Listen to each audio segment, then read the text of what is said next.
বাংলাদেশ ও চীন যৌথ সক্ষমতা দেখাতে belt and road initiative in Bangladesh exhibition 2025 আয়োজন করা হয়েছে। সিল্ক রুট থেকে অনুপ্রাণিত হয়ে এমন উদ্যোগ বলেছেন বাণিজ্য উপদেষ্টা শেখ বশির উদ্দিন।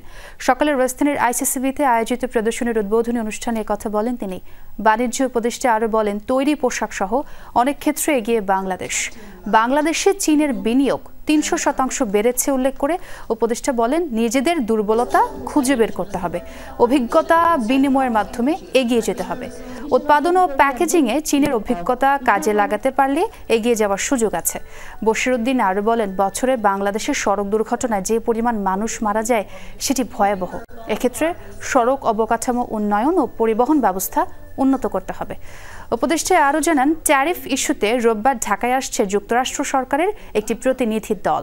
ট্যারিফের কাঠামোগত রূপ দেওয়ার জন্য তাদের সাথে আলোচনা করা হবে।